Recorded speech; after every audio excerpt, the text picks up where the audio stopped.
ನಮಸ್ಕಾರ. ಮುಖ್ಯಾಂಶಗಳು.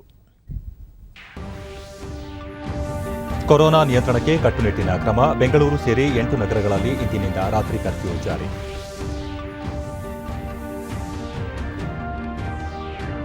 ಉಪಚುನಾವಣೆ ಪ್ರಚಾರ ಕಣ ಬಿರುಸು. ಮಸ್ಕಿ ವಿಧಾನಸಭಾ ಕ್ಷೇತ್ರದಲ್ಲಿ ಮುಖ್ಯಮಂತ್ರಿ ಬಿಎಸ್ ಯಡಿಯೂರಪ್ಪ ಮತಯಾಚನೆ.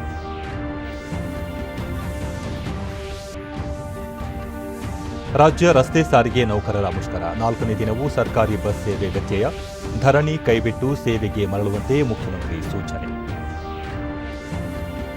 ಆರೋಗ್ಯ ಕ್ಷೇತ್ರದಲ್ಲಿ ಮೂಲಸೌಕರ್ಯಾಭಿವೃದ್ಧಿ, ಔಷಧಗಳ ಗುಣಮಟ್ಟ ನಿಯಂತ್ರಣಕ್ಕೆ ಒತ್ತು. ಆಯುಷ್ ವೈದ್ಯ ಪದ್ಧತಿ ಸಮರ್ಥ ಬಳಕೆಗೆ ಆದ್ಯತೆ. ಡಾ ಹರ್ಷವರ್ಧನ್. ವಾರ್ತೆಗಳ ವಿವರ. ರಾಜ್ಯದಲ್ಲಿ ಕೋವಿಡ್-19 ಸೋಂಕು ಹೆಚ್ಚಳವಾಗುತ್ತಿರುವ ಹಿನ್ನೆಲೆಯಲ್ಲಿ ಇಂದಿನಿಂದ ಏಪ್ರಿಲ್ 20ರವರೆಗೆ ಪ್ರತಿದಿನ ರಾತ್ರಿ 10 ಗಂಟೆಯಿಂದ ಮುಂಜಾನೆ 5 ಗಂಟೆಯವರೆಗೆ ಕೊರೋನಾ ಕರ್ಫ್ಯೂ ವಿಧಿಸಿ ರಾಜ್ಯ ಸರ್ಕಾರ ನಿನ್ನೆ ಆದೇಶ ಹೊರಡಿಸಿದೆ. ಬೆಂಗಳೂರು ನಗರ, ಮೈಸೂರು, ಮಂಗಳೂರು, ಉಡುಪಿ, ಮಣಿಪಾಲ, ಬೀದರ್, ಕಲಬುರಗಿ ಮತ್ತು ತುಮಕೂರು ನಗರಗಳಲ್ಲಿ ಕರ್ಫ್ಯೂ ಜಾರಿಯಲ್ಲಿ ಇರಲಿದೆ ಎಂದು ರಾಜ್ಯ ಸರ್ಕಾರದ ಮುಖ್ಯ ಕಾರ್ಯದರ್ಶಿ ಪಿ ರವಿಕುಮಾರ್ ಆದೇಶದಲ್ಲಿ ತಿಳಿಸಿದ್ದಾರೆ. ವಿಪತ್ತು ನಿರ್ವಹಣಾ ಕಾಯ್ದೆ 2005ರಲ್ಲಿನ ಕಲಂ 24ರ ಅಡಿಯ ಅಧಿಕಾರವನ್ನು ಬಳಸಿಕೊಂಡು ಈ ಆದೇಶ ಹೊರಡಿಸಲಾಗಿದ್ದು, ಅತ್ಯವಶ್ಯಕ ಸೇವೆಗಳಿಗೆ ಅನುಮತಿ ನೀಡಿ ಉಳಿದೆಲ್ಲ ಸೇವೆ ಮತ್ತು ಸಂಚಾರವನ್ನು ನಿಷೇಧಿಸಲಾಗಿದೆ. ವಿವಿಧ ಆರೋಗ್ಯ ಸಿಬ್ಬಂದಿ, ಸಮಸ್ಯೆಗಳಿಂದ ಬಳಲುತ್ತಿರುವ ವ್ಯಕ್ತಿಗಳು ಮತ್ತು ಅವರ ಸಹಾಯಕರಿಗೆ ವೈದ್ಯಕೀಯ ಸೇವೆಗೆ ಅವಕಾಶ. ರಾತ್ರಿಪಾಳಿಯಲ್ಲಿ ಕರ್ತವ್ಯ ನಿರ್ವಹಿಸುವ ಕಾರ್ಖಾನೆಗಳು, ಕಂಪನಿಗಳು, ಸಂಸ್ಥೆಗಳು ಯಥಾಸ್ಥಿತಿ ಕಾರ್ಯ ನಿರ್ವಹಿಸಲು ಅನುಮತಿ ನೀಡಲಾಗಿದೆ. ಕಾರ್ಮಿಕರು, ನೌಕರರು ಕೊರೋನಾ ಕರ್ಫ್ಯೂ ಅವಧಿಗೆ ಮುನ್ನವೇ ಹಾಜರಿರಲು ಸೂಚನೆ ನೀಡಲಾಗಿದೆ. ಅತ್ಯವಶ್ಯಕ ಸೇವೆಗಳನ್ನು ಒದಗಿಸುವ ವಾಹನಗಳು, ಸರಕು ಸಾಗಣೆ ವಾಹನಗಳು, ಇ-ಕಾಮರ್ಸ್, ಖಾಲಿ ವಾಹನಗಳ ಸಂಚಾರಕ್ಕೆ ಮಾತ್ರ ಅನುಮತಿ ನೀಡಲಾಗಿದ್ದು, ರಾತ್ರಿ ವೇಳೆಯಲ್ಲಿ ಬಸ್, ರೈಲು, ವಿಮಾನದ ದೂರ ಪ್ರಯಾಣಕ್ಕೆ ಅವಕಾಶ ಮಾಡಿಕೊಡಲಾಗಿದೆ. ಪ್ರಯಾಣಿಕರು ಮನೆಯಿಂದ ನಿಲ್ದಾಣಗಳಿಗೆ, ನಿಲ್ದಾಣದಿಂದ ಮನೆಗೆ ಅಧಿಕೃತ ಟಿಕೆಟ್ಗಳ ಆಧಾರದ ಮೇಲೆ ಆಟೋ, ಕ್ಯಾಬ್ ಇತ್ಯಾದಿಗಳ ಮೂಲಕ ಸಂಚಾರಕ್ಕೆ ಅನುಮತಿ ನೀಡಲಾಗಿದೆ.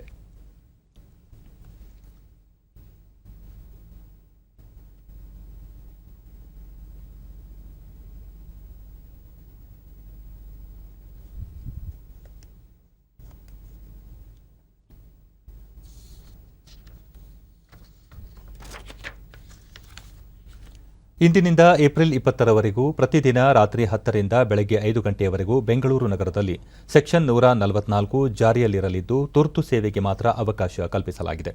ನಿಯಮ ಉಲ್ಲಂಘಿಸುವವರ ವಿರುದ್ಧ ಕಟ್ಟುನಿಟ್ಟಿನ ಕ್ರಮ ಕೈಗೊಳ್ಳಲಾಗುವುದು ಎಂದು ನಗರ ಪೊಲೀಸ್ ಆಯುಕ್ತ ಕಮಲ್ ಪಂತ್ ತಿಳಿಸಿದ್ದಾರೆ. ರಾತ್ರಿ ವೇಳೆ ತುರ್ತು ಸೇವೆಗೆ ಅವಕಾಶ ಕಲ್ಪಿಸಲಾಗಿದೆ. ಸರಕು ಸಾಗಣೆ ವಾಹನಗಳ ಸಂಚಾರಕ್ಕೆ ಅನುಮತಿ ನೀಡಲಾಗಿದೆ. ಬಾರ್ ಮತ್ತು ರೆಸ್ಟೋರೆಂಟ್ ಸೇರಿದಂತೆ ಎಲ್ಲಾ ವಾಣಿಜ್ಯ ಮಳಿಗೆಗಳನ್ನು ಕಡ್ಡಾಯವಾಗಿ ಬಂದ್ ಮಾಡಬೇಕು. ನಿಯಮಗಳನ್ನು ಉಲ್ಲಂಘಿಸಿದವರ ವಿರುದ್ಧ ಕ್ರಮ ವಹಿಸಲಾಗುವುದು ಎಂದರು. ಕರ್ಫ್ಯೂ ಜಾರಿ ಹಿನ್ನೆಲೆ ನಗರದಲ್ಲಿ ಹೆಚ್ಚುವರಿ ಪೊಲೀಸರನ್ನು ನಿಯೋಜಿಸಲಾಗಿದೆ ಎಂದು ಮಾಹಿತಿ ನೀಡಿದರು. ತಮ್ಮ ಕ್ಯಾಂಪಸ್ ಅನ್ನು ಅಲ್ಲಿಂದ ಬಿಡಬಹುದು. ಅದರ ಮಧ್ಯದಲ್ಲಿ ಅಲ್ಲಿಗೆ ಅವರಿಗೆ ಓಡಾಟ, ಅದಕ್ಕೆ ಮೂವ್ಮೆಂಟ್ಗೆ ಅವ್ರಿಗೆ ಅವಕಾಶ ಇಲ್ಲ. ಆಮೇಲೆ ಈಗ ಎಮರ್ಜೆನ್ಸಿ ಸರ್ವಿಸಸ್ಗೆ ಆ ಥರ ಏನಾದ್ರು ಇದ್ದರೆ ಅವ್ರಿಗೆ ವರ್ಕರ್ಸ್ಗೆ ಅವ್ರಿಗೆ ಹೋಗಿ ಬರಲಿಕ್ಕೆ ಅವಕಾಶ ಇರುತ್ತದೆ. ಈ ರಾತ್ರಿ ಪಾಳಿಯಲ್ಲಿ ಇದು ಹೋಮ್ ಡೆಲಿವರಿ, ಇ-ಕಾಮರ್ಸ್ ಮತ್ತು ಈ ಗುಡ್ಸ್ ವೆಹಿಕಲ್ಗೆ ಈ ಸಾಮಾನು ತರೋದು, ಬೆಳಿಗ್ಗೆ ಸಪ್ಲೈಗೆ ಇದು ವೆಜಿಟೇಬಲ್ಸ್ ಆಗಲಿ ಎಂತಾಗೆ ಅವಕಾಶ ಇದೆ. ಅದನ್ನು ತೊಗೊಂಡು ಬರಲಿಕ್ಕೆ ಕೂಡ ಖಾಲಿ ವಾಹನಗಳು ಓಡಾಟ, ಅದಕ್ಕೆ ಕೂಡ ಅವಕಾಶ ಕೊಡಲಾಗಿದೆ. ಆಮೇಲೆ ಈ ರಾತ್ರಿ ಸಮಯದಲ್ಲಿ ಯಾರು ಬ್ಯಾಂಗ್ಳೂರ್ಗೆ ಬರ್ತಾರೆ, ಇಲ್ಲಾಂದರೆ ಬ್ಯಾಂಗ್ಳೂರ್ ಹೊರಗೆ ಹೋಗ್ತಾರೆ, ಅದು ಟ್ರೈನ್ ಮುಖಾಂತರ ಇಲ್ಲಿ ಬಸ್ ಆಗಲಿ ಇಲ್ಲಾಂದರೆ ಏರೋಪ್ಲೇನ್ ಆಗಲಿ, ಈ ಎಲ್ಲ 3 ವಿಧಾಯಿಗಳು ಯಾರ್ಯಾರು ಹೋಗ್ತಾರೆ ಅವರು ಬ್ಯಾಂಗ್ಳೂರ್ ಬರುವಾಗ ಮತ್ತು ಬ್ಯಾಂಗ್ಳೂರ್ ಹೊರಗೆ ಹೋದಾಗ ಅವರು ತಮ್ಮ ಮನೆಗೆ ಪ್ರಯಾಣ ಮಾಡುವಾಗ ಅವರು ಕೂಡ ಅದಕ್ಕೆ ರಾತ್ರಿ ವೇಳೆ ಅವರು ಹೊರಗೆ ಬರ್ಬೋದು. ಆದರೆ ಅವ್ರ ಹತ್ರ ಟ್ರಾವೆಲ್ ಡಾಕ್ಯುಮೆಂಟ್ಸ್ ಅಂದರೆ ಟಿಕೆಟ್ ಆಗಲಿ ಬೇರೆ ಯಾವ ಥರದ್ದು ಪ್ರೂಫ್ ಅದು ಅವ್ರು ಜರ್ನಿ ಮಾಡಿ ಬರ್ತಾ ಇದ್ದಾರೆ, ಅಲ್ಲಿ ಜರ್ನಿ ಮಾಡಲಿಕ್ಕೆ ಹೋಗ್ತಾರೆ, ಅದು ಅವ್ರ ಹತ್ರ ಆ ಪ್ರೂಫ್ ಇರಬೇಕಾಗುತ್ತದೆ. ಆವಾಗ ಅವ್ರಿಗೆ ಹೋಗಿ ಬರಲಿಕ್ಕೆ ಅವಕಾಶ ಕೊಡ್ತೀವಿ. ಇದು ಬಿಟ್ಟರೆ ಬೇರೆ ಯಾರಿಗೆ ಹೊರಗೆ ಬರಲಿಕ್ಕೆ ಅವಕಾಶ ಇಲ್ಲ. ಈ ಕರ್ಫ್ಯೂನು ಬಹಳ ಕಟ್ಟುನಿಟ್ಟಾಗಿ ನಮ್ಮ ಪೊಲೀಸವರು ಪಾಲನೆ ಮಾಡ್ತಾರೆ. ಅಲ್ಲ ರೋಡಲ್ಲಿ ನಾವು ನಿಬಂಧನೆಗಳು, ರೋಡ್ ಬ್ಲಾಕೆಟ್ಗಳನ್ನು ಹಾಕಿರ್ತೀವಿ. ಇದಕ್ಕೆ ಯಾರು ಬಂದರೆ ಅದ್ರ ಮೇಲೆ ನಾವು ರೆಗ್ಯುಲರ್ ಕೇಸ್ ಹಾಕ್ಕೊಂಡು ಕ್ರಮ ತಗೊಳ್ತೀವಿ. ಗಾಡಿಗಳು ಬೇಕಾದಾಗ ಗಾಡಿಗಳು ಸೀಜ್ ಮಾಡೋ ಪರಿಸ್ಥಿತಿ ಬಂದಾಗ ಅದನ್ನು ಕೂಡ ಸೀಜ್ ಮಾಡ್ತೀವಿ. ದೇಶಾದ್ಯಂತ ಕೋವಿಡ್-19 ಪ್ರಕರಣಗಳ ಏರಿಕೆ ಹಿನ್ನೆಲೆಯಲ್ಲಿ ಅಗತ್ಯ ಕ್ರಮಗಳನ್ನು ಕೈಗೊಂಡಿದ್ದು, ಹಲವು ರಾಜ್ಯಗಳಲ್ಲಿ ಲಾಕ್ಡೌನ್, ವಾರಾಂತ್ಯದ ನಿಷೇಧ ಹಾಗೂ ಕೊರೋನಾ ಕರ್ಫ್ಯೂ ಜಾರಿಗೊಳಿಸಲಾಗಿದೆ. ಮಧ್ಯಪ್ರದೇಶದಲ್ಲಿ ಕೊರೋನಾ ಸೋಂಕಿತರ ತ್ವರಿತ ಚಿಕಿತ್ಸೆಗಾಗಿ ಆಸ್ಪತ್ರೆಗಳಲ್ಲಿ 1 ಲಕ್ಷ ಹಾಸಿಗೆಗಳನ್ನು ಮೀಸಲಿರಿಸಲಾಗಿದೆ. ಜೊತೆಗೆ ನಿನ್ನೆಯಿಂದ ಏಪ್ರಿಲ್ 12ರವರೆಗೆ ಪ್ರಮುಖ ನಗರಗಳಲ್ಲಿ ಲಾಕ್ಡೌನ್ ಘೋಷಿಸಲಾಗಿದೆ. ಚಿದ್ವಾಲಾ, ಶಾಜಾಪುರ್ ಜಿಲ್ಲೆಗಳಲ್ಲಿ ಸಂಪೂರ್ಣ ಲಾಕ್ಡೌನ್ ಜಾರಿಗೊಳಿಸಲಾಗಿದೆ. ಉತ್ತರ ಪ್ರದೇಶದ ಲಖನೌ, ಖಾನಾಪುರ, ವಾರಾಣಸಿ, ಪ್ರಯಾಗ್ರಾಜ್, ನೋಯ್ಡಾ ನಗರಗಳಲ್ಲಿ ಕೊರೋನಾ ಕರ್ಫ್ಯೂ ವಿಧಿಸಲಾಗಿದ್ದು, ಎಲ್ಲಾ ಶಿಕ್ಷಣ ಸಂಸ್ಥೆಗಳಿಗೆ ಏಪ್ರಿಲ್ 17ರವರೆಗೆ ರಜೆ ಘೋಷಿಸಲಾಗಿದೆ. ಛತ್ತೀಸ್ಗಢದಲ್ಲಿ ಏಪ್ರಿಲ್ 15ರಿಂದ ಆರಂಭವಾಗಬೇಕಿದ್ದ ಎಸ್ಎಸ್ಎಲ್ಸಿ ಪರೀಕ್ಷೆಯನ್ನು ರದ್ದುಗೊಳಿಸಲಾಗಿದೆ. ಜೊತೆಗೆ ಏಪ್ರಿಲ್ 31ರವರೆಗೆ ಸಂಪೂರ್ಣ ಲಾಕ್ಡೌನ್ ಘೋಷಿಸಲಾಗಿದೆ. ಮಹಾರಾಷ್ಟ್ರದಲ್ಲಿಯೂ ಸಹ ಕೊರೋನಾ ಸೋಂಕು ತಡೆಗೆ ಕಠಿಣ ಕ್ರಮಗಳನ್ನು ಕೈಗೊಳ್ಳಲಾಗಿದ್ದು,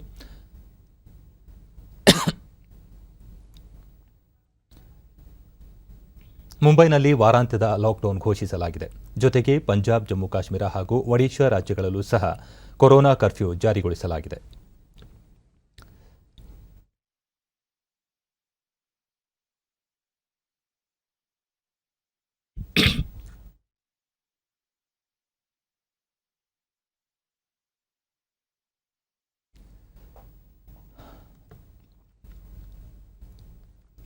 ರಾಯಚೂರು ಜಿಲ್ಲೆ ಮಸ್ಕಿ ವಿಧಾನಸಭಾ ಕ್ಷೇತ್ರದ ಉಪಚುನಾವಣೆಯ ಪ್ರಚಾರ ಸಭೆಯಲ್ಲಿ ಇಂದು ಮುಖ್ಯಮಂತ್ರಿ ಬಿಎಸ್ ಯಡಿಯೂರಪ್ಪ ಪಕ್ಷದ ಅಭ್ಯರ್ಥಿ ಪರ ಮತಯಾಚನೆ ಮಾಡಿದರು.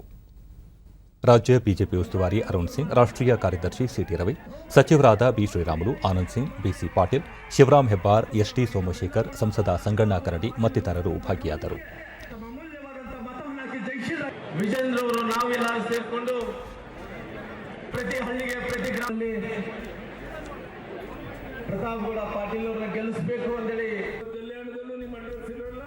ಬಳಿಕ ಯಡಿಯೂರಪ್ಪ, ಈ ಬಾರಿ ಬಜೆಟ್ನಲ್ಲಿ ಮಹಿಳೆಯರ ಅಭಿವೃದ್ಧಿಗಾಗಿ ಸರ್ಕಾರ 33,000 ಕೋಟಿ ರೂಪಾಯಿ ಒದಗಿಸಿದೆ. ಸ್ವ ಉದ್ಯೋಗಕ್ಕಾಗಿ ಶೇಕಡಾ 4 ಬಡ್ಡಿದರದಲ್ಲಿ 2 ಕೋಟಿ ರೂಪಾಯಿಗಳವರೆಗೆ ಸಾಲ ಸೌಲಭ್ಯ ಒದಗಿಸಲಾಗುತ್ತಿದೆ ಎಂದರು. ರಾಜ್ಯದಲ್ಲಿ ಭಾಗ್ಯಲಕ್ಷ್ಮಿ ಯೋಜನೆ, ಕಿಸಾನ್ ಸಮ್ಮಾನ್, ಹಾಲು ಉತ್ಪಾದಕರಿಗೆ ಪ್ರೋತ್ಸಾಹಧನ ಸೇರಿದಂತೆ ಹಲವು ಜನಪರ ಯೋಜನೆಗಳು ಫಲಾನುಭವಿಗಳಿಗೆ ನೆರವಾಗಿವೆ. ರಾಯಚೂರು ಭಾಗದ ಕನಕನ ಯೋಜನೆ ಮತ್ತು ಮಹಿಳೆಯರ ಗಾರ್ಮೆಂಟ್ ಕೈಗಾರಿಕೆಗೆ ಸರ್ಕಾರದಿಂದ ಸೂಕ್ತ ಯೋಜನೆ ರೂಪಿಸಲಾಗುವುದು ಎಂದು ತಿಳಿಸಿದರು. ನಿಮ್ಮ ಸೇವೆ ಮಾಡೋದಕ್ಕೆ ಅವರ ಅವಕಾಶ ಮಾಡಿಕೊಡಿ. ನಮ್ಮ ತಾಯಂದ್ರಲ್ಲಿ ಒಂದು ಕೈ ಜೋಡಿಸಿ ಪ್ರಾರ್ಥನೆ ಮಾಡ್ತೇನೆ. ತಾಯೇ, ಇವತ್ತು ನಿಮ್ಮ ಮನೆಯಲ್ಲಿ ಹುಟ್ಟುವಂತ ಹೆಣ್ಣು ಮಗಳು ಕಣ್ಣೀರು ಹಾಕ್ತಿರುವಂತ ಕಾಲದಲ್ಲಿ ಹೆಣ್ಣು ಮಗಳು ಹುಟ್ಟುವಂತ ಅವಳಿಗೆ ಭಾಗ್ಯಲಕ್ಷ್ಮಿ ಅಂತ ಕರೆದು 18 ವರ್ಷ ಆದಾಗ 1.5 ಲಕ್ಷ ನಿಮ್ಮ ಯಡಿಯೂರಪ್ಪ ಕೊಡ್ತಾ ಇರೋದು ನಿಜ ತಾನೆ? ಕಿಸಾನ್ ಸನ್ಮಾನ್ ಯೋಜನೆಯಲ್ಲಿ ಕೇಂದ್ರ ಸರ್ಕಾರ 6,000 ಕೊಟ್ಟರೆ ಯಡಿಯೂರಪ್ಪ ನಮ್ಮ ರೈತರಿಗೆ 4,000, 2,000 ಕಂತಲ್ಲಿ ಕೊಡ್ತಾ ಇರೋದು ನಿಜ ತಾನೆ? ಹಾಲು ಉತ್ಪಾದಕರಿಗೆ ಪ್ರೋತ್ಸಾಹನ ಕೊಡೋದು ಪ್ರಾರಂಭ ಮಾಡುವುದು ನಿಮ್ಮ ಯಡಿಯೂರಪ್ಪ ತಾನೆ? ನಮ್ಮ ಅಭ್ಯರ್ಥಿ ಪ್ರತಾಪ್ ಗೌಡ ಪಾಟೀಲ್ ಕನಿಷ್ಠ 25,000ಕ್ಕೂ ಹೆಚ್ಚಿನ ಹಂತದಲ್ಲಿ ಗೆದ್ದೇ ಗೆಲ್ತಾರೆ.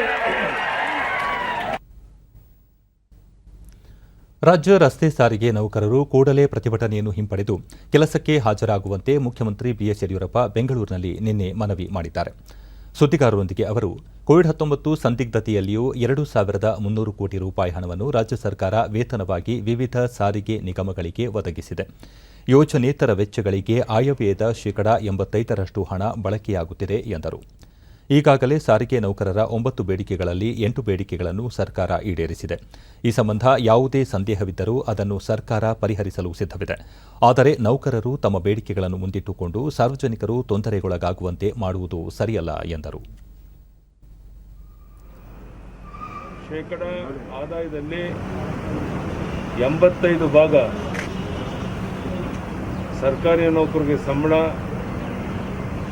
ಬೇರೆ ಬೇರೆ ರೀತಿಯ ಪೆನ್ಷನ್ಗಳು, ಯೋಜನೇತರ ವೆಚ್ಚಗಳಿಗೆ 85%ಗೂ ಹೆಚ್ಚು ಹಣ ಖರ್ಚಾಗ್ತಾ ಇದೆ. ಸ್ವತಃ ವಿರೋಧ ಪಕ್ಷದ ನಾಯಕರಾದಂಥ ಸಿದ್ದರಾಮಯ್ಯನವರು ಮೊನ್ನೆ ವಿಧಾನಮಂಡಲದ ಅಧಿವೇಶನದಲ್ಲಿ ಅಭಿವೃದ್ಧಿ ಕಾರ್ಯಕ್ಕೆ ನಿಮ್ಮ ಹತ್ರ 15% ಹಣ ಇಲ್ಲ ಅನ್ನುವಂಥ ಮಾತನ್ನು ಹೇಳಿದರು. ಇಂಥ ಸಂದರ್ಭದಲ್ಲಿ ಸಾರಿಗೆ ನೌಕರರು ಯಾವುದೇ ಕಾರಣಕ್ಕೆ ಹಠಕ್ಕೆ ಬೀಳಬಾರ್ದು. ನಿಮ್ಮ 9 ಬೇಡಿಕೆಯಲ್ಲಿ 8 ಬೇಡಿಕೆಯನ್ನು ಈಡೇರಿಸಿದ್ದೇನೆ. 6ನೇ ವೇತನ ಆಯೋಗದ ಶಿಫಾರಸು ಜಾರಿ ಕೋರಿ ಸಾರಿಗೆ ನಿಗಮಗಳ ನೌಕರರು ನಡೆಸುತ್ತಿರುವ ಮುಷ್ಕರ ನಿಷೇಧಿಸಿ ಕಾರ್ಮಿಕ ಇಲಾಖೆ ನಿನ್ನೆ ಆದೇಶ ಹೊರಡಿಸಿದೆ. ಈ ಕುರಿತು 4 ಸಾರಿಗೆ ನಿಗಮಗಳಿಗೆ ಇಲಾಖೆ ಸೂಚನೆ ನೀಡಿದೆ. ಕೈಗಾರಿಕಾ ವಿವಾದ ಕಾಯ್ದೆ 1947ರ ಅಡಿಯಲ್ಲಿ ಮುಷ್ಕರವನ್ನು ನಿಷೇಧಿಸಲಾಗಿದೆ.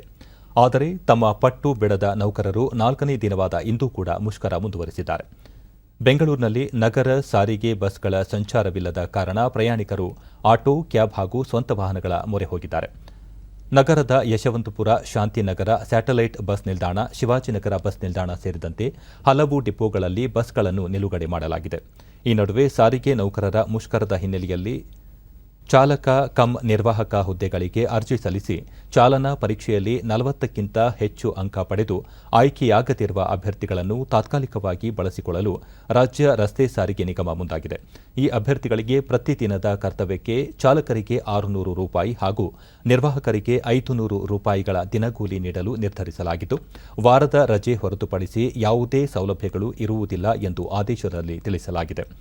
ಮುಷ್ಕರದಲ್ಲಿ ಪಾಲ್ಗೊಳ್ಳಲು ನೌಕರರನ್ನು ಪ್ರೋತ್ಸಾಹಿಸಿ ಕರ್ತವ್ಯಕ್ಕೆ ಹಾಜರಾಗುವ ಸಿಬ್ಬಂದಿಗೆ ಬೆದರಿಕೆ ಒಡ್ಡುತ್ತಿರುವ 244 ಚಾಲಕರು ಮತ್ತು ನಿರ್ವಾಹಕರು, ಸಂಚಾರ ಮೇಲ್ವಿಚಾರಕ ಸಿಬ್ಬಂದಿ, 34 ತಾಂತ್ರಿಕ ಸಿಬ್ಬಂದಿ ಹಾಗೂ ಇತರೆ 9 ಸಿಬ್ಬಂದಿಯನ್ನು ಬೇರೆ ವಿಭಾಗಗಳಿಗೆ ವರ್ಗಾಯಿಸಿ ಕರ್ನಾಟಕ ರಾಜ್ಯ ರಸ್ತೆ ಸಾರಿಗೆ ನಿಗಮ ನಿನ್ನೆ ಆದೇಶ ಹೊರಡಿಸಿದೆ. ಮುಖ್ಯಮಂತ್ರಿ ಬಿಎಸ್ ಯಡಿಯೂರಪ್ಪ ಅವರು ತಮ್ಮ ಕಠಿಣ ನಿಲುವು ಕೈಬಿಟ್ಟು ಸಾರಿಗೆ ನೌಕರರ ಮನವೊಲಿಸಬೇಕು. ಸಾರಿಗೆ ನೌಕರರು ಸಹ ಕಷ್ಟದಲ್ಲಿ ಇದ್ದು ಸರ್ಕಾರದ ಪರಿಸ್ಥಿತಿಯನ್ನು ಅವರಿಗೆ ಅರ್ಥ ಮಾಡಿಸಬೇಕು ಎಂದು ಮಾಜಿ ಮುಖ್ಯಮಂತ್ರಿ ಎಚ್ಡಿ ಕುಮಾರಸ್ವಾಮಿ ಒತ್ತಾಯಿಸಿದ್ದಾರೆ. ಬೀದರ್ನ ಬಸವ ಕಲ್ಯಾಣದಲ್ಲಿ ಸುದ್ದಿಗೋಷ್ಠಿಯಲ್ಲಿ ಅವರು, ಸಾರಿಗೆ ನೌಕರರ ಸಂಕಷ್ಟಗಳನ್ನು ಬಗೆಹರಿಸುವುದು ಸರ್ಕಾರದ ಕರ್ತವ್ಯ. ಅದನ್ನು ಸೂಕ್ತವಾಗಿ ನಿರ್ವಹಿಸದೆ ಸಾರ್ವಜನಿಕರಿಗೆ ತೊಂದರೆಯಾಗುವಂತೆ ನಡೆದುಕೊಳ್ಳುವುದು ಸರಿಯಲ್ಲ. ತಕ್ಷಣ ಸಮಸ್ಯೆಗೆ ಪರಿಹಾರ ಕಂಡುಕೊಳ್ಳಬೇಕು ಎಂದರು. ಇಂಥದಕ್ಕೆಲ್ಲ ಅವಕಾಶ ಕೊಡಬಾರದು. ಇವತ್ತು ಅವರು ಕಷ್ಟದಲ್ಲಿರ್ತಕ್ಕಂಥ ಶ್ರಮಜೀವಿಗಳೇ. ಇವತ್ತು ಈ ರೀತಿಯ ನಡವಳಿಕೆಗಳು, ಈ ರೀತಿಯ ಇವರ ಉದ್ದಟತನ ಏನಿದೆ, ದೊಡ್ಡ ಪ್ರಾಯಶ್ಚಿತ್ತವನ್ನು ಅನುಭವಿಸ್ಕೊತಾರೆ. ಇಂಥದಕ್ಕೆಲ್ಲ ಅವಕಾಶ ಕೊಡಬಾರದು. ಇವತ್ತು ಅವರು ಕಷ್ಟದಲ್ಲಿರ್ತಕ್ಕಂಥ ಶ್ರಮಜೀವಿಗಳೇ. ಆದರೆ ಸರ್ಕಾರದ ಇರ್ತಕ್ಕಂಥ ಪರಿಸ್ಥಿತಿಗಳನ್ನು ಅವ್ರಿಗೆ ಎಕ್ಸ್ಪ್ಲೈನ್ ಮಾಡಿ ಒಂದು ಸಮಯವನ್ನಾದರೂ ತೆಗೆದುಕೊಂಡು ಇವತ್ತು ಅವರ ಮನವೊಲಿಸಿ ಸಾರ್ವಜನಿಕರಿಗೆ ಆಗ್ತಕ್ಕಂಥ ಅನಾನುಕೂಲಗಳನ್ನು ತಪ್ಪಿಸಬೇಕಾಗಿರ್ತಕ್ಕಂಥದ್ದು ಸರ್ಕಾರದ ಜವಾಬ್ದಾರಿ. ಸರ್ಕಾರದ ಜನರ ತೆರಿಗೆ ಹಣವನ್ನು ಲೂಟಿ ಹೊಡ್ಕೊಂಡು ತೆರಿಗೆ ಹಣ ಎಲ್ಲ ಇವತ್ತು ಯಾವ ರೀತಿ ಬಳಕೆ ಮಾಡ್ಕೊಂಡಿದ್ದಾರೆ ಗೊತ್ತಿರ್ತಕ್ಕಂಥ ವಿಚಾರವೇ. ಚಿತ್ರದುರ್ಗದ ಜಿಲ್ಲಾ ಪಂಚಾಯತ್ ಸಭಾಂಗಣದಲ್ಲಿ ನಿನ್ನೆ ನಡೆದ 2020-21ನೇ ಸಾಲಿನ ಎಸ್ಎಸ್ಎಲ್ಸಿ ಮತ್ತು ಪಿಯುಸಿ ಪರೀಕ್ಷೆಗಳ ಪೂರ್ವ ಸಿದ್ಧತಾ ಪ್ರಗತಿ ಪರಿಶೀಲನಾ ಸಭೆಯಲ್ಲಿ ಪ್ರಾಥಮಿಕ ಮತ್ತು ಪ್ರೌಢಶಿಕ್ಷಣ ಸಚಿವ ಎಸ್ ಸುರೇಶ್ ಕುಮಾರ್ ಪಾಲ್ಗೊಂಡಿದ್ದರು.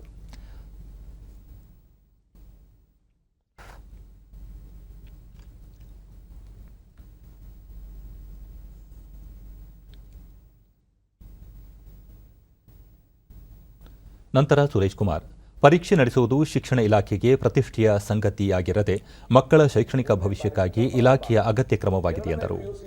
ಮೇ ಮತ್ತು ಜೂನ್ ತಿಂಗಳಲ್ಲಿ ಎಸ್ಎಸ್ಎಲ್ಸಿ ಮತ್ತು ಪಿಯುಸಿ ಪರೀಕ್ಷೆಗಳು ನಡೆಯಲಿದ್ದು, ಕೋವಿಡ್ ನಿಯಮಾನುಸಾರ ಎಲ್ಲ ರೀತಿಯ ಅಗತ್ಯ ಸಿದ್ಧತೆ ಮಾಡಿಕೊಳ್ಳಲಾಗುತ್ತಿದೆ. ಆರೋಗ್ಯ, ಸಾರಿಗೆ, ಸ್ವಯಂ ಸೇವಾ ಸಂಸ್ಥೆಗಳು, ಚುನಾಯಿತ ಪ್ರತಿನಿಧಿಗಳು ಮಕ್ಕಳಿಗೆ ಅಗತ್ಯ ನೆರವು ನೀಡಲು ಮುಂದಾಗಿವೆ ಎಂದರು. ಎಸ್ಎಸ್ಎಲ್ಸಿ ಪರೀಕ್ಷೆ ಜೂನ್ 21ರಿಂದ ಹಾಗೂ ಪಿಯುಸಿ ಪರೀಕ್ಷೆ ಮೇ 24ರಿಂದ ಆರಂಭವಾಗಲಿದೆ. 8 ಲಕ್ಷಕ್ಕೂ ಅಧಿಕ ವಿದ್ಯಾರ್ಥಿಗಳು ಎಸ್ಎಸ್ಎಲ್ಸಿ ಮತ್ತು 7 ಲಕ್ಷಕ್ಕೂ ಅಧಿಕ ವಿದ್ಯಾರ್ಥಿಗಳು ಪಿಯುಸಿ ಪರೀಕ್ಷೆ ಬರೆಯಲಿದ್ದು, ರಾಜ್ಯದಲ್ಲಿ 3,000ಕ್ಕೂ ಅಧಿಕ ಪರೀಕ್ಷಾ ಕೇಂದ್ರಗಳಲ್ಲಿ ಪರೀಕ್ಷೆ ನಡೆಯಲಿದೆ ಎಂದು ಸಭೆಯಲ್ಲಿ ತಿಳಿಸಿದರು. 7,01,650 ವಿದ್ಯಾರ್ಥಿಗಳು ಪರೀಕ್ಷೆ ಹಾಜರಾಗಕ್ಕೆ ಅರ್ಜಿ ತುಂಬಿದ್ದಾರೆ. ಇದು ಕೂಡ ಹೋದ ವರ್ಷಕ್ಕೆ ಹೋಲಿಸಿದ್ರೆ ಸುಮಾರು 26,374 ಹೆಚ್ಚು ಸಂಖ್ಯೆ. ರಾಜ್ಯದಲ್ಲಿ ಒಟ್ಟು ಪರೀಕ್ಷಾ ಕೇಂದ್ರಗಳು ಈ ಬಾರಿ 3,020 ಪರೀಕ್ಷಾ ಕೇಂದ್ರಗಳಿವೆ. ಪಿಯುಸಿದು 1,037 ಪರೀಕ್ಷಾ ಕೇಂದ್ರಗಳು ಇವೆ. ಸೊ ಒಂದು ರೀತಿಯಿಂದ ಕರ್ನಾಟಕದ ಮಕ್ಕಳ ಹಬ್ಬ ಇದು. ಎಲ್ಲರೂ ಕೂಡ ಸಂತಸವಾಗಿ ಬರೀಬೇಕು ಅನ್ನೋ ಒಂದು ಉದ್ದೇಶದಿಂದ ಎಲ್ಲರೂ ಸಹಾಯ ಮಾಡ್ತಾ ಇದ್ದಾರೆ. ಪರೀಕ್ಷೆ ಮಾಡೋದು ಶಿಕ್ಷಣ ಇಲಾಖೆಗೆ ಏನೋ ಪ್ರತಿಷ್ಠೆ ಅಂತ ದಯವಿಟ್ಟು ಯಾರು ಭಾವಿಸಬೇಡಿ. ಇದು ನಮ್ಮ ಮಕ್ಕಳ ಶೈಕ್ಷಣಿಕ ನಾಳೆಯ ದಿನಗಳಿಗೆ, ಭವಿಷ್ಯಕ್ಕೆ ಶಿಕ್ಷಣ ಇಲಾಖೆ ಮಾಡಬೇಕಾದ ಒಂದು ಅಗತ್ಯ ಕ್ರಮ.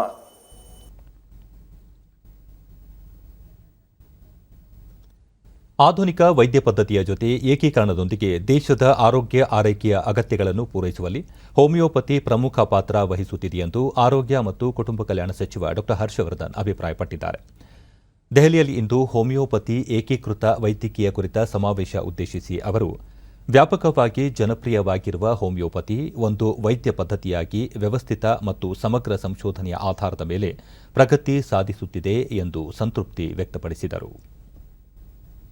ಕೋವಿಡ್-19 ವೇಳೆ ನಿಯೋಜಿತ ಕೊರೋನಾ ಚಿಕಿತ್ಸಾ ಕೇಂದ್ರಗಳಲ್ಲಿ ಆಯುಷ್ ವೈದ್ಯ ಪದ್ಧತಿಯನ್ನು ಸಂಯೋಜಿತ ಮಾದರಿಯಲ್ಲಿ ಬಳಸಲಾಯಿತು. ಇದು ತೃಪ್ತಿದಾಯಕ ಫಲಿತಾಂಶವನ್ನು ನೀಡಿತು ಎಂದರು. ಭಾರತದ ರಾಷ್ಟ್ರೀಯ ಆರೋಗ್ಯ ನೀತಿಯು ಮೂಲಭೂತ ಸೌಕರ್ಯ ಅಭಿವೃದ್ಧಿ, ಔಷಧಗಳ ಗುಣಮಟ್ಟ ನಿಯಂತ್ರಣ, ಸಂಸ್ಥೆಗಳ ಸಾಮರ್ಥ್ಯ ವರ್ಧನೆಯೊಂದಿಗೆ ಆಯುಷ್ ವೈದ್ಯ ಪದ್ಧತಿಯನ್ನು ಸಮರ್ಥವಾಗಿ ಬಳಸಿಕೊಳ್ಳಲು ಉದ್ದೇಶಿಸಿದೆ ಎಂದು ತಿಳಿಸಿದರು.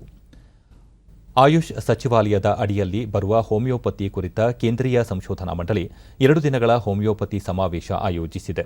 ವಿಶ್ವ ಹೋಮಿಯೋಪತಿ ದಿನದ ಅಂಗವಾಗಿ ಈ ಕಾರ್ಯಕ್ರಮ ಆಯೋಜಿಸಲಾಗಿದೆ.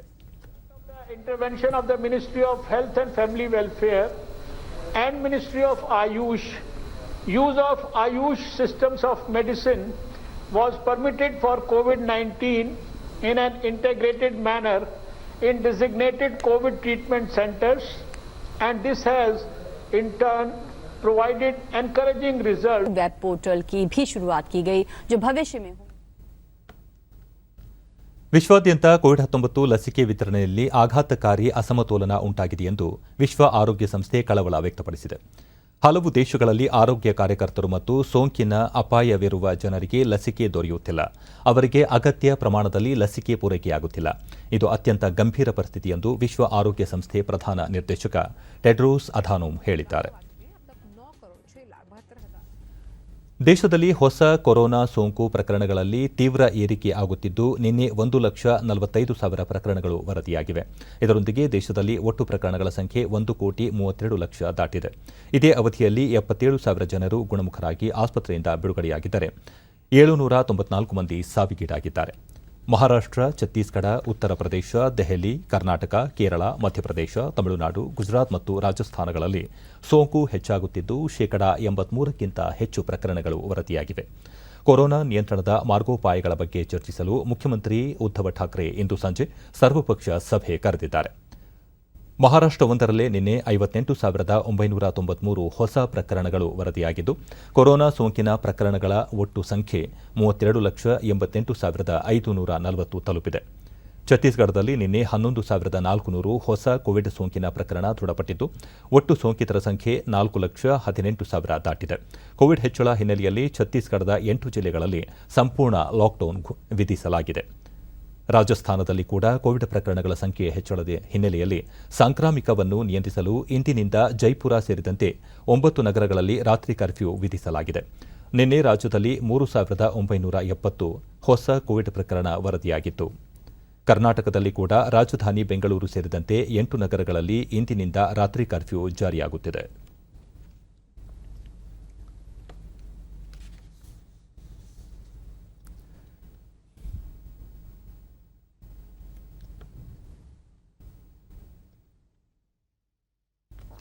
ಮಾರಕ ಕೋವಿಡ್-19 ಪ್ರಕರಣಗಳ ವಿರುದ್ಧ ಹೋರಾಟ ನಡೆಸಲು ನಾಳೆಯಿಂದ ಲಸಿಕಾ ಉತ್ಸವವನ್ನು ದೇಶದಾದ್ಯಂತ ಆಯೋಜಿಸಲಾಗುತ್ತಿದ್ದು, ಏಪ್ರಿಲ್ 14ರವರೆಗೆ ಸಾಮೂಹಿಕ ಲಸಿಕೆ ನೀಡಿಕೆ ಕಾರ್ಯಕ್ರಮ ನಡೆಯಲಿದೆ. ಪ್ರಧಾನಿಯವರು ರಾಜ್ಯಗಳ ಮುಖ್ಯಮಂತ್ರಿಗಳೊಂದಿಗೆ ನಡೆಸಿದ ಸಭೆಯ ಬಳಿಕ ಜ್ಯೋತಿಬಾ ಫುಲೆ ಅವರ ಜನ್ಮದಿನವಾದ ಏಪ್ರಿಲ್ 11ರಿಂದ ಡಾ ಬಾಬಾ ಸಾಹೇಬ್ ಅಂಬೇಡ್ಕರ್ ಅವರ ಜನ್ಮದಿನವಾದ ಏಪ್ರಿಲ್ 14ರವರೆಗೆ ಹಬ್ಬದಂತೆ ಸಾಮೂಹಿಕ ಲಸಿಕಾ ಕಾರ್ಯಕ್ರಮ ಆಯೋಜಿಸಲು ಕರೆ ನೀಡಿದ್ದರು. ಹಿರಿಯ ನಾಗರಿಕರು ಮತ್ತು ಅಗತ್ಯ ಇರುವವರಿಗೆ ಕೋವಿಡ್ ಲಸಿಕೆಗೆ ನೋಂದಣಿ ಮಾಡಿಸಲು ನೆರವಾಗುವಂತೆ ಪ್ರಧಾನಿ ದೇಶದ ಯುವ ಜನತೆಗೆ ಕರೆ ನೀಡಿದರು. 45 ವರ್ಷ ಮತ್ತು ಮೇಲ್ಪಟ್ಟ ವಯೋಮಾನದ ಎಲ್ಲರಿಗೂ ಪ್ರಸ್ತುತ ಲಸಿಕೆ ನೀಡಲಾಗುತ್ತಿದ್ದು, ಕೋವಿನ್ ಪೋರ್ಟಲ್ನಲ್ಲಿ ಮತ್ತು ಆರೋಗ್ಯ ಸೇತು ಆಪ್ನಲ್ಲಿ ನೋಂದಾಯಿಸಿಕೊಂಡು ಲಸಿಕೆ ಪಡೆಯಲು ಸಮಯ ನಿಗದಿ ಮಾಡಿಕೊಳ್ಳಬಹುದಾಗಿದೆ. ಇದರ ಜೊತೆಗೆ ಲಸಿಕೆ ನೀಡಿಕೆ ಕೇಂದ್ರದಲ್ಲಿ ಸ್ಥಳದಲ್ಲೇ ನೋಂದಣಿಯ ಅವಕಾಶವನ್ನು ಕಲ್ಪಿಸಲಾಗಿದೆ. ಭಾರತದಲ್ಲಿ ಮತ್ತೆ ಮಾರಕ ಕೊರೋನಾ ಪ್ರಕರಣಗಳ ಹೆಚ್ಚಳ ಕಂಡುಬಂದಿದ್ದು, ಜನತೆ ಮುಂದೆ ಬಂದು ಲಸಿಕೆ ಪಡೆಯುವಂತೆ ಪ್ರಧಾನಿ ಮನವಿ ಮಾಡಿದ್ದರು. ಈ ಹಿನ್ನೆಲೆಯಲ್ಲಿ ಎಲ್ಲ ರಾಜ್ಯಗಳಲ್ಲೂ ಲಸಿಕಾ ಉತ್ಸವಕ್ಕೆ ಸಿದ್ಧತೆಗಳು ನಡೆದಿವೆ. ಉತ್ತರ ಪ್ರದೇಶದ ಮುಖ್ಯಮಂತ್ರಿ ಯೋಗಿ ಆದಿತ್ಯನಾಥ್ ಕೋವಿಡ್ ಶಿಷ್ಟಾಚಾರ ಪಾಲನೆಯೊಂದಿಗೆ ಲಸಿಕಾ ಉತ್ಸವದಲ್ಲಿ ಭಾಗಿಯಾಗುವಂತೆ ತಮ್ಮ ರಾಜ್ಯದ ಜನರಿಗೆ ಮನವಿ ಮಾಡಿದ್ದಾರೆ. ಬಿಹಾರ ಮುಖ್ಯಮಂತ್ರಿ ನಿತೀಶ್ ಕುಮಾರ್ ಅವರು ಲಸಿಕಾ ಉತ್ಸವದ ವೇಳೆ ರಾಜ್ಯದ 4 ಲಕ್ಷ ಜನರಿಗೆ ಲಸಿಕೆ ನೀಡುವ ಗುರಿ ಹಾಕಿಕೊಂಡಿದ್ದಾರೆ. ಕೊರೋನಾ ಸಾಂಕ್ರಾಮಿಕವನ್ನು ನಿಯಂತ್ರಿಸಲು ಜನರು ಸ್ವಯಂ ಪ್ರೇರಿತರಾಗಿ ಮುಂದೆ ಬಂದು ಲಸಿಕೆ ಪಡೆಯುವಂತೆ ಕೋರಿದ್ದಾರೆ.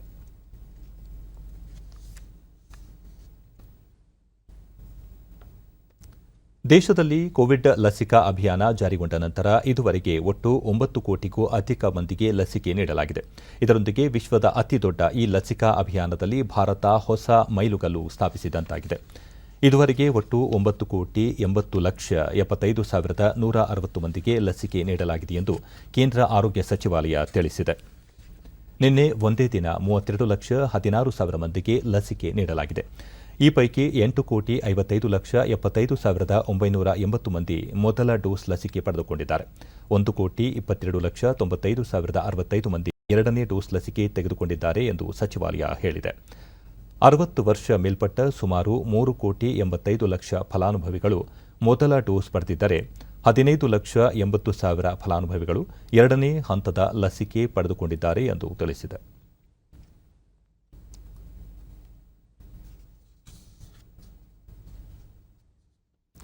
ದೇಶದಲ್ಲಿ ಕೋವಿಡ್-19 ಲಸಿಕೆಯ ಕೊರತೆ ಇದೆ ಎಂಬ ಕಾಂಗ್ರೆಸ್ ಮುಖಂಡ ರಾಹುಲ್ ಗಾಂಧಿ ಅವರ ಆರೋಪವನ್ನು ಕೇಂದ್ರ ಕಾನೂನು ಸಚಿವ ರವಿಶಂಕರ್ ಪ್ರಸಾದ್ ತಳ್ಳಿಹಾಕಿದ್ದಾರೆ.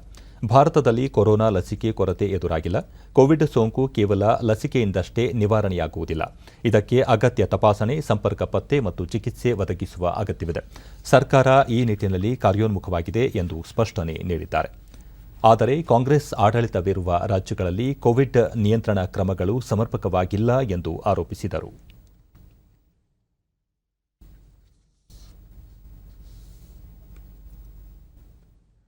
ಕೊರೋನಾ ನಿಯಂತ್ರಣಕ್ಕೆ ಮೈಸೂರು ಜಿಲ್ಲೆಯಾದ್ಯಂತ ಕಟ್ಟುನಿಟ್ಟಿನ ಕ್ರಮಗಳನ್ನು ಜಾರಿಗೊಳಿಸಿರುವುದಾಗಿ ಜಿಲ್ಲಾಧಿಕಾರಿ ರೋಹಿಣಿ ಸಿಂಧೂರಿ ತಿಳಿಸಿದ್ದಾರೆ. ಸುದ್ದಿಗಾರರೊಂದಿಗೆ ಅವರು, ಜಿಲ್ಲೆಯಲ್ಲಿ ಲಸಿಕೆ ಕೊರತೆ ಇಲ್ಲ, ಅವಶ್ಯಕತೆಗೆ ತಕ್ಕಂತೆ ಪೂರೈಕೆಯಾಗುತ್ತಿದ್ದು ವ್ಯವಸ್ಥಿತವಾಗಿ ಹಂಚಿಕೆ ನಡೆದಿದೆ. ದೇಶದಲ್ಲಿಯೇ ಮೊದಲ ಬಾರಿಗೆ ಜಿಲ್ಲೆಯ ಖಾಸಗಿ ಆಸ್ಪತ್ರೆಗಳು ಉಚಿತವಾಗಿ ಲಸಿಕೆ ನೀಡುತ್ತಿವೆ ಎಂದರು. ಸಾರ್ವಜನಿಕರು ಗುಂಪು ಸೇರದಂತೆ ಎಚ್ಚರ ವಹಿಸಬೇಕು. ಮಾಸ್ಕ್ ಮತ್ತು ಸ್ಯಾನಿಟೈಸರ್ ಕಡ್ಡಾಯವಾಗಿ ಬಳಸಿ. ಸಾರ್ವಜನಿಕರ ನೆರವಿನಿಂದ ಮುಂದಿನ 15 ದಿನಗಳಲ್ಲಿ ಜಿಲ್ಲೆಯಾದ್ಯಂತ ಕೊರೋನಾ ನಿಯಂತ್ರಣ ಮಾಡಲಾಗುವುದು ಎಂದು ತಿಳಿಸಿದ್ದಾರೆ. ಈ ಮೂರೂ 22 ಎಕರೆನೊಳಗೆ, ಅಲ್ಲಿ 7 ಎಕರೆ 5 ಎಕರೆನೊಳಗೆ ಬರುವಂಥದ್ದು. So these things we were planning. Along with that, ನಮ್ಮ ಜಿಲ್ಲೆನಲ್ಲಿ there are about 3,000 lakes. Covid ಮುನ್ನೆಚ್ಚರಿಕೆ ಕ್ರಮವಾಗಿ ಅರಮನೆ ನಗರಿ ಮೈಸೂರು ಅರಮನೆಯಲ್ಲಿ ವಾಡಿಕೆಯಂತೆ ನಡೆಯಬೇಕಿದ್ದ ಯುಗಾದಿ ಸಂಗೀತೋತ್ಸವ, ವಿದ್ಯುತ್ ದೀಪಾಲಂಕಾರ ಹಾಗೂ ಧ್ವನಿ ಮತ್ತು ಬೆಳಕು ಕಾರ್ಯಕ್ರಮಗಳನ್ನು ರದ್ದುಗೊಳಿಸಿ ಅರಮನೆ ಆಡಳಿತ ಮಂಡಳಿ ಆದೇಶ ಹೊರಡಿಸಿದೆ. ಹಬ್ಬದ ಪ್ರಯುಕ್ತ ನಾಳೆಯಿಂದ ಮೇ 2ರವರೆಗೆ ಪ್ರತಿ ಭಾನುವಾರ ಹಾಗೂ ಸಾರ್ವತ್ರಿಕ ರಜಾ ದಿನಗಳಲ್ಲಿ ಸಂಜೆ 7 ಗಂಟೆಯಿಂದ 8 ಗಂಟೆಯವರೆಗೆ ಹಮ್ಮಿಕೊಳ್ಳಲಾಗಿದ್ದ ಅರಮನೆಯ ವಿದ್ಯುತ್ ದೀಪಾಲಂಕಾರವನ್ನು ರದ್ದುಗೊಳಿಸಲಾಗಿದೆ. ಜೊತೆಗೆ ಸಾರ್ವಜನಿಕರ ಪ್ರವೇಶವನ್ನು ತಾತ್ಕಾಲಿಕವಾಗಿ ನಿರ್ಬಂಧಿಸಲಾಗಿದೆ. ಇಂದಿನಿಂದ ಏಪ್ರಿಲ್ 30ರವರೆಗೆ ನಡೆಯಬೇಕಿದ್ದ ಧ್ವನಿ ಮತ್ತು ಬೆಳಕು ಕಾರ್ಯಕ್ರಮವನ್ನು ಕೂಡ ತಾತ್ಕಾಲಿಕವಾಗಿ ರದ್ದುಪಡಿಸಲಾಗಿದೆ ಎಂದು ಪ್ರಕಟಣೆ ತಿಳಿಸಿದೆ.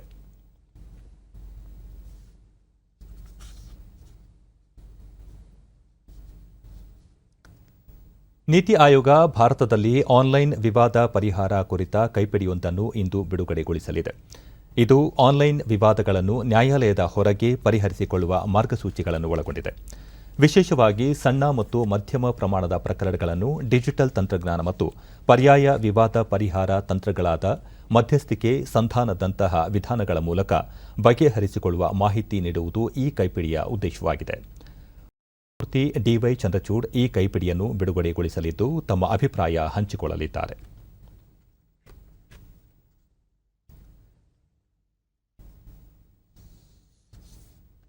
ಪಶ್ಚಿಮ ಬಂಗಾಳ ವಿಧಾನಸಭೆಗೆ 4ನೇ ಚರಣದಲ್ಲಿ ಇಂದು ಮತದಾನ ಪ್ರಗತಿಯಲ್ಲಿದ್ದು ಬಿಗಿ ಭದ್ರತೆಯಲ್ಲಿ ಶಾಂತಿಯುತವಾಗಿ ಸಾಗಿದೆ.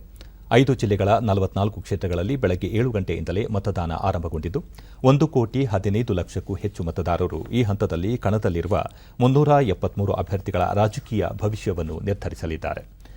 ಬೆಳಗ್ಗಿನಿಂದಲೇ ಮತದಾರರು ಉತ್ಸಾಹದಿಂದ ಮತಗಟ್ಟೆಗಳಿಗೆ ಆಗಮಿಸಿ ಸರತಿಯ ಸಾಲಿನಲ್ಲಿ ನಿಂತು ಮತ ಚಲಾಯಿಸುತ್ತಿರುವ ದೃಶ್ಯ ಸಾಮಾನ್ಯವಾಗಿತ್ತು. ಕೊರೋನಾ ಹಿನ್ನೆಲೆಯಲ್ಲಿ ಮತದಾರರು ವ್ಯಕ್ತಿಗತ ಅಂತರ ಕಾಯ್ದುಕೊಂಡು ಮಾಸ್ಕ್ ಧರಿಸಿ ಮತದಾನ ಪ್ರಕ್ರಿಯೆಯಲ್ಲಿ ಪಾಲ್ಗೊಂಡರು. ಇತ್ತೀಚಿನ ವರದಿ ಬಂದಾಗ ಪ್ರತಿಶತ 24ರಷ್ಟು ಮತದಾನವಾಗಿದೆ. ಸಂಜೆ 6:30ರವರೆಗೆ ಮತದಾರರು ತಮ್ಮ ಹಕ್ಕು ಚಲಾಯಿಸುತ್ತಿದ್ದಾರೆ.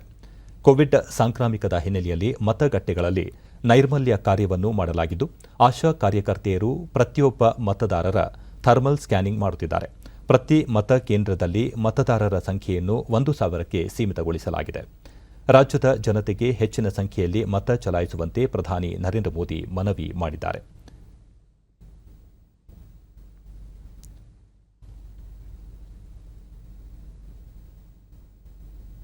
ತಮ್ಮ ಟ್ವೀಟ್ ಸಂದೇಶದಲ್ಲಿ ಅವರು ಜನರು ದಾಖಲೆ ಸಂಖ್ಯೆಯಲ್ಲಿ ಮತದಾನ ಮಾಡಬೇಕು, ವಿಶೇಷವಾಗಿ ಯುವಕರು ಮತ್ತು ಮಹಿಳೆಯರು ಹೆಚ್ಚಿನ ಸಂಖ್ಯೆಯಲ್ಲಿ ಮತ ಚಲಾಯಿಸಬೇಕು ಎಂದು ಕರೆ ನೀಡಿದ್ದಾರೆ.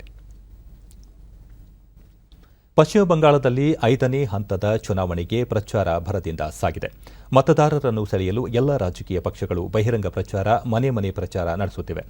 ಜೊತೆಗೆ ವಿವಿಧ ರಾಜಕೀಯ ಪಕ್ಷಗಳ ತಾರಾ ಪ್ರಚಾರಕರು ತಮ್ಮ ತಮ್ಮ ಪಕ್ಷದ ಅಭ್ಯರ್ಥಿಗಳ ಪರ ಭರದ ಪ್ರಚಾರ ಕೈಗೊಂಡಿದ್ದಾರೆ. ಇಂದು ಪ್ರಧಾನಿ ನರೇಂದ್ರ ಮೋದಿ ಅವರು ಸಿಲ್ಗುರಿಯಲ್ಲಿ ಭಾರತೀಯ ಜನತಾ ಪಾರ್ಟಿಯ ಅಭ್ಯರ್ಥಿ ಪರ ಪ್ರಚಾರ ನಡೆಸಿದರು. ಬಿಜೆಪಿಗೆ ಪಶ್ಚಿಮ ಬಂಗಾಳದಲ್ಲಿ ದೊರಕುತ್ತಿರುವ ಜನ ಬೆಂಬಲದಿಂದ ಪ್ರತಿಪಕ್ಷಗಳು ಧೃತಿಗೆಟ್ಟಿವೆ ಎಂದು ಹೇಳಿದರು. ಇನ್ನು ಪಶ್ಚಿಮ ಬಂಗಾಳದಲ್ಲಿ ದೀದಿ ಮತ್ತು ಅವರ ಗುಂಪಿನ ದುರಾಡಳಿತ ನಡೆಯುವುದಿಲ್ಲ ಎಂದು ಹೇಳಿದರು. ಕೂಚ್ ಬಿಹಾರದಲ್ಲಿ ನಡೆದಿರುವ ಘಟನೆಗೆ ಕಾರಣರಾದ ದೋಷಿಗಳ ವಿರುದ್ಧ ಕಠಿಣ ಕ್ರಮ ಜರುಗಿಸಬೇಕು ಎಂದು ಅವರು ಕೇಂದ್ರ ಚುನಾವಣಾ ಆಯೋಗವನ್ನು ಆಗ್ರಹಿಸಿದರು. 10 ವರ್ಷಗಳಲ್ಲಿ ಪಶ್ಚಿಮ ಬಂಗಾಳದಲ್ಲಿ ಆಗಿರುವ ಕೆಟ್ಟ ಕಾರ್ಯಗಳಿಗೆ ಟಿಎಂಸಿ ತಕ್ಕ ಬೆಲೆ ತೆರುತ್ತದೆ ಎಂದ ಅವರು ಹಿಂಸೆ ಸರ್ಕಾರವನ್ನು ರಕ್ಷಿಸುವುದಿಲ್ಲ ಎಂದು ಎಚ್ಚರಿಸಿದರು. ಪಶ್ಚಿಮ ಬಂಗಾಳದ ಜನತೆ ಸಾಹಿತ್ಯದಿಂದ ಸೇನೆಯವರೆಗೆ ಅಸಾಧಾರಣ ಕಾರ್ಯ ಮಾಡಿದ್ದಾರೆ. ಅವರೆಲ್ಲರ ಪ್ರೇರಣೆಯಿಂದ ಬಂಗಾಳ ಪರಿವರ್ತನೆಯನ್ನು ಬಯಸಿದೆ. ಭಯ, ಅನ್ಯಾಯದ ವಿರುದ್ಧ ಸಿಡಿದೆದ್ದಿದೆ ಎಂದರು. ಬಿಜೆಪಿ ಅಧಿಕಾರಕ್ಕೆ ಬಂದರೆ ಕ್ಷೇತ್ರದ ಅಭಿವೃದ್ಧಿಯಾಗುತ್ತದೆ, ಎಲ್ಲರಿಗೂ ನ್ಯಾಯ ದೊರಕುತ್ತದೆ, ಪೊಲೀಸರು ನ್ಯಾಯಸಮ್ಮತವಾಗಿ ಕಾರ್ಯನಿರ್ವಹಿಸಲಿದ್ದಾರೆ, ಆಡಳಿತ ಜನರಿಗೆ ಉತ್ತರದಾಯಿಯಾಗಿರುತ್ತದೆ ಎಂದ ಅವರು ಇದು ಬದಲಾವಣೆ ಸಮಯವಾಗಿದ್ದು ಉತ್ತಮ ಆಡಳಿತಕ್ಕಾಗಿ ಬಿಜೆಪಿಗೆ ಅಧಿಕಾರ ನೀಡುವಂತೆ ಕೋರಿದರು.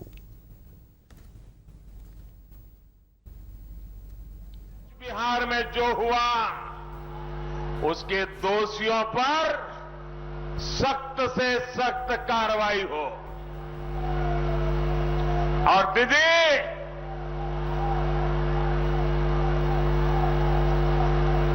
ये हिंसा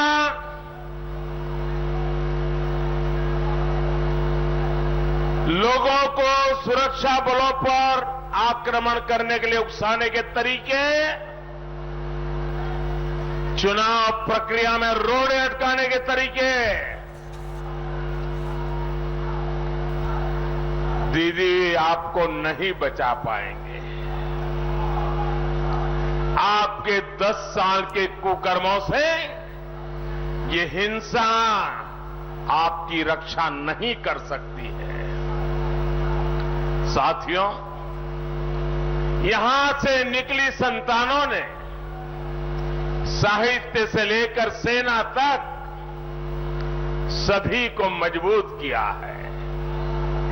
आज उन्हीं की प्रेरणा से बंगाल ने आशोल परिवर्तन का नारा बुलंद किया है। जिस बंगाल को डर के, भय के, अत्याचार के, अन्याय ಕೇಂದ್ರ ಗೃಹ ಸಚಿವ ಹಾಗೂ ಬಿಜೆಪಿ ನಾಯಕ ಅಮಿತ್ ಶಾ ಮತ್ತು ಬಿಜೆಪಿ ರಾಷ್ಟ್ರೀಯ ಅಧ್ಯಕ್ಷ ಜೆಪಿ ನಡ್ಡಾ ಅವರು ಇಂದು ಚುನಾವಣಾ ಪ್ರಚಾರ ಸಭೆಗಳಲ್ಲಿ ನಿರತರಾಗಿದ್ದಾರೆ. ಪುರುಷರ ಎಫ್ಐಎಚ್ ಹಾಕಿ ಪ್ರೊ ಲೀಗ್ನಲ್ಲಿ ನಾಳೆ ಬ್ಯೂನಸ್ ಐರಸ್ನಲ್ಲಿ ನಡೆಯಲಿರುವ ಪಂದ್ಯದಲ್ಲಿ ಭಾರತ ತಂಡ ಒಲಿಂಪಿಕ್ ಚಾಂಪಿಯನ್ ಅರ್ಜೆಂಟೀನಾವನ್ನು ಎದುರಿಸಲಿದೆ. ಭುವನೇಶ್ವರದಲ್ಲಿ 2020ರ ಫೆಬ್ರವರಿಯಲ್ಲಿ ಆಸ್ಟ್ರೇಲಿಯಾ ವಿರುದ್ಧ ಪಂದ್ಯ ಆಡಿದ ತರುವಾಯ ಭಾರತ ಆಡುತ್ತಿರುವ ಪ್ರಥಮ ಎಫ್ಐಎಚ್ ಪ್ರೊ ಲೀಗ್ ಪಂದ್ಯ ಇದಾಗಿದೆ.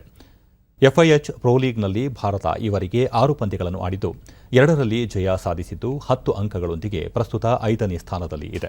ಬೆಲ್ಜಿಯಂ ತಂಡ ಅಗ್ರಸ್ಥಾನದಲ್ಲಿದ್ದರೆ ಜರ್ಮನಿ, ನೆದರ್ಲ್ಯಾಂಡ್ಸ್ ಮತ್ತು ಆಸ್ಟ್ರೇಲಿಯಾ ನಂತರದ ಸ್ಥಾನದಲ್ಲಿ ಇವೆ.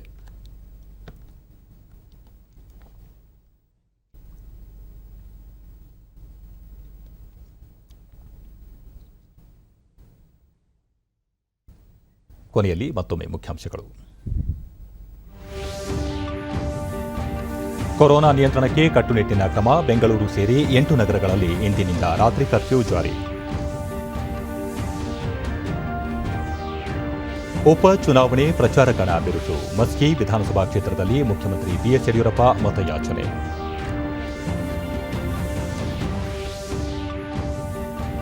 ರಾಜ್ಯ ರಸ್ತೆ ಸಾರಿಗೆ ನೌಕರರ ಮುಷ್ಕರ 4ನೇ ದಿನವೂ ಸರ್ಕಾರಿ ಬಸ್ ಸೇವೆ ವ್ಯತ್ಯಯ, ಧರಣಿ ಕೈಬಿಟ್ಟು ಸೇವೆಗೆ ಮರಳುವಂತೆ ಮುಖ್ಯಮಂತ್ರಿ ಸೂಚನೆ. ಆರೋಗ್ಯ ಕ್ಷೇತ್ರದಲ್ಲಿ ಮೂಲಸೌಕರ್ಯ ಅಭಿವೃದ್ಧಿ, ಔಷಧಗಳ ಗುಣಮಟ್ಟ ನಿಯಂತ್ರಣಕ್ಕೆ ಒತ್ತು, ಆಯುಷ್ ವೈದ್ಯ ಪದ್ಧತಿ ಸಮರ್ಥ ಬಳಕೆಗೆ ಆದ್ಯತೆ. ಡಾ ಹರ್ಷವರ್ಧನ್. ನಮ್ಮ ವಾರ್ತಾ ಪ್ರಸಾರವನ್ನು ನೀವು ಡಿಡಿ ಚಂದನ ನ್ಯೂಸ್ ಯೂಟ್ಯೂಬ್ ಚಾನೆಲ್ನಲ್ಲೂ ವೀಕ್ಷಿಸಬಹುದು.